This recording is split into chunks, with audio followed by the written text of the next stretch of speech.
이 복된 시간에 주시는 하나님의 말씀은 사무엘상 20장 12절에서 23절까지 말씀입니다. 구약성경 442면에 있는 사무엘상 20장 12절에서 23절까지 말씀, 사무엘상 20장 12절에서 23절까지 말씀 교독하겠습니다. 요나단이 다윗에게 이르되 이스라엘의 하나님 여호와께서 증언하시거니와 내가 내일이나 모레 이맘때에 내 아버지를 살펴서 너 다윗에게 대한 의향이 선하면 내가 사람을 보내어 내게 알리지 않겠느냐?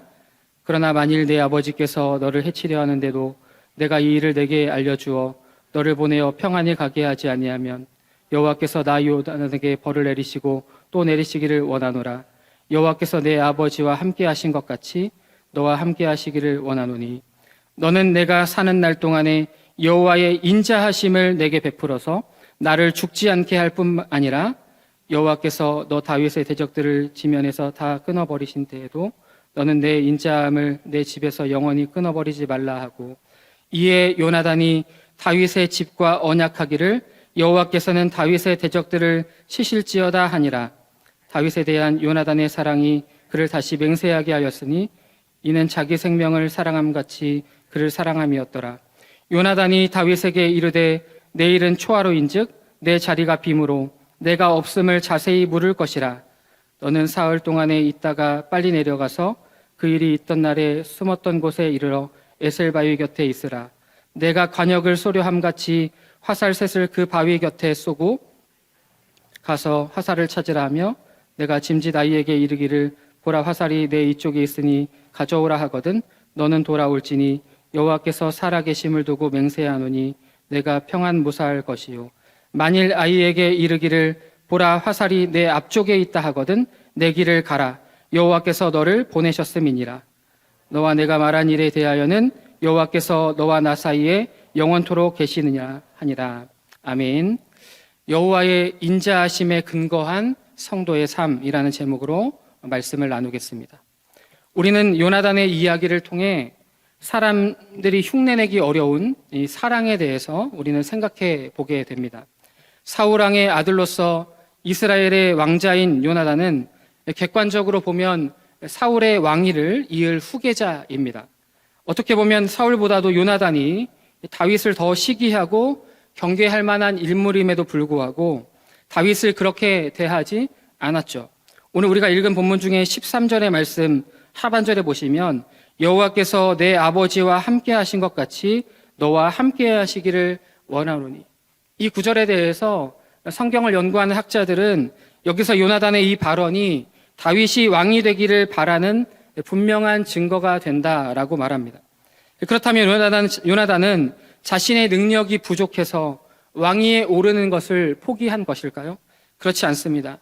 사무엘상 14장에서 우리가 이미 살펴보았듯이 요나단은 다윗 못지않은 용맹한 장수였고 무기 드는 자와 단둘이 블레셋에 습격하여서 전쟁을 승리로 이끌기도 했던 그런 인물이었습니다. 그럼에도 불구하고 요나단은 다윗이 이스라엘의 왕이 되는 것이 하나님의 계획과 섭리 가운데 있다는 것을 믿었던 것입니다. 그럼에도 불구하고 요나단과 다윗의 이야기를 보면 어떻게 그것이 가능한가라고 하는 우리는 질문을 또한 던져보게 됩니다. 그리고 오늘 본문을 살펴보면 그런 모든 일이 가능하게 된 분명한 근거가 있음을 보게 됩니다. 그것이 바로 여호와의 인자하심입니다. 그런 의미에서 오늘 본문을 통해 여호와의 인자하심에 근거한 성도들의 삶이 무엇인지 함께 살피면서 기도의 제목을 찾고자 합니다. 여호와의 인자하심에 근거한 성도들의 삶 첫 번째는 평안을 먼저 얻고, 나 자신이 먼저 평안을 얻고 다른 누군가의 평안도 함께 구한다는 것입니다. 12절과 13절에 있는 내용입니다. 어쩌면 사울은 다윗을 미워함으로 인해서 한평생 평안을 잃어버린 채 살았을 것입니다. 그러나 요나단은 사울의 아들이었음에도 불구하고 사울과는 달랐죠. 사울처럼 세상의 평안을 구하지 않았기 때문에 세상이 주는 거짓된 복과 평안에 마음을 뺏기지 않았던 사람이 바로 요나단이었습니다. 요나단은 여호와의 인자하심에 근거하여 하나님이 주시는 참된 평안을 누릴 수 있었던 것이죠. 사실 우리가 평안하지 않으면요, 다른 누군가의 평안을 살피기란 참 쉽지 않습니다. 심지어 사람들은 대부분 이기적이어서 우리가 평안을 누리고 있다 하더라도 다른 누군가의 평안을 관심을 갖는다는 것 별개의 일이 되기 십상입니다. 그런데 요나단은 사울에게 쫓기는 이 다윗의 상황을 살피면서 그가 평안을 누리기를 위한 수고까지 감수합니다. 이게 요나단의 마음이죠. 사실 자기에게 이익이 되는 누군가의 형통과 또 평안을 구하는 일은 쉬운 일일지 모르겠습니다. 그러나 요나단에게 다윗은 어쩌면 자신과 자신의 가문의 미래에 해가 되는 인물이라고 생각할 만한 그런 사람 아니었습니까? 그럼에도 불구하고 요나단이 다윗의 평안을 구했다는 것은 그가 하나님이 주시는 참된 평안에 사로잡힌 사람이었음을 우리가 알게 되는 것이죠. 그렇습니다. 세상이 주는 일시적인 평안이 아니라 하나님이 주시는 참된 평안을 누리면 다른 누군가의 평안을 위해서도 기꺼이 수고할 수 있는 것입니다. 사랑하는 새로남의 교회 여러분, 우리는 하나님께로부터 복을 받을 뿐만 아니라 참된 평안을 누리게 된 자들인 줄 믿습니다. 죄로 인해 죽을 수밖에 없는 우리가 예수님의 십자가의 죽으심과 부활의 은혜로 하나님께서 주시는 영원한 평안 가운데 있게 되었습니다. 우리가 하나님이 주시는 복과 평안을 진정으로 누리고 있다면 다른 누군가의 복과 평안에도 관심 가질 수 있는 저와 여러분이 될 수 있기를 예수 이름으로 축복합니다. 여호와의 인자하심에 근거한 성도들의 삶 두 번째는 다른 사람을 사랑하고 품어낼 줄 안다는 것이죠. 요나단은 누구보다 여호와의 인자하심을 신뢰하는 사람이었습니다. 이에 요나단은 다윗에게 여호와의 인자하심을 근거로 자비를 구합니다. 게다가 요나단이 다윗에게 여호와의 인자하심을 근거로 자비를 구했던 역시도 다윗 역시 이 여호와의 인자하심을 신뢰하는 사람이라고 굳게 믿고 있었기 때문이죠. 그래서 다윗이 자신을 괴롭힌 요나단의 아버지 사울에 대한 복수심에 사로잡히기보다 하나님이 다윗에게 베푸신 인자하심과 그 은혜를 먼저 떠올리기를 바라는 마음으로 여호와의 인자하심을 근거로 다윗에게 자비를 베풀기를 구합니다. 사무엘상 20장 14절 말씀 우리 같이 읽겠습니다. 너는 내가 사는 날 동안에 여호와의 인자하심을 내게 베풀어서 나를 죽지 않게 할 뿐 아니라. 아멘. 요나단의 말을 보십시오. 다윗에게 자비를 요청하면서 요나단이 사용한 말은 단순히 자신에게 은혜를 베풀어 달라 이런 말이 아니라 요나단은 여호와의 인자하심을 베풀어 달라라고 말합니다. 다윗 자신과 다윗의 가문에 베풀 자비를 이 15절 말씀에는 내 인자함이라고 이렇게 표현했는데요. 이것이 바로 오늘 14절 방금 읽은 이 말씀에 여호와의 인자하심을 근거로 연결된 표현이죠. 14절에서는 여호와의 인자하심, 15절에서는 다윗을 향한 너의 인자함 이렇게 표현하고 있습니다. 실제로 우리가 아는 것처럼 여호와의 인자하심을 근거로 요나단과 다윗 사이에 맺은 언약을 다윗이 지키는 것을 우리는 성경을 통해 보게 되죠. 사무엘하 9장 1절 말씀에 이 9절에 다윗이 이렇게 고백을 합니다. 다윗이 이르되 사울의 집에 아직도 남은 사람이 있느냐? 내가 요나단으로 말미암아 그 사람에게 은총을 베풀리라 하니라. 여기에 은총이라는 이 단어가 바로 여호와의 인자하심 곧 헤세드를 의미하는 동일한 단어입니다. 훗날 다윗은 이 구절을 통해서 수소문하여 요나단의 아들 무비보셋을 찾기까지 하죠. 그리고는 아무런 영문도 모르고 불려온 무비보셋을 안심시키면서 했던 말이 사무엘하 9장 7절의 말씀입니다. 제가 읽어드립니다. 다윗이 그에게 이르되 무서워하지 말라. 내가 반드시 내 아버지 요나단으로 말미암아 내게 은총을 베풀리라. 헤세드, 여호와의 인자하심을 베풀리라 라고 했습니다. 사무엘하 21장 7절에도 그러나 다윗과 사울의 아들 요나단 사이에 서로 여호와를 두고 맹세한 것이 있으므로 왕이 사울의 손자 요나단의 아들 무비보셋은 아끼고 라고 되어 있습니다. 이처럼 다윗은 요나단과의 약속을 잊지 않았던 것이죠. 여기서 우리가 발견하게 되는 분명한 원리가 있습니다. 그것은 우리가 다른 사람에게 사랑을 베푸는 근거는 바로 하나님의 사랑이라는 것이죠. 우리가 함께 불렀던 찬송가 그 제목처럼 다윗도 여호와의 인자하심을 근거로 요나단과의 약속을 지키고 사랑과 자비를 베풀었습니다.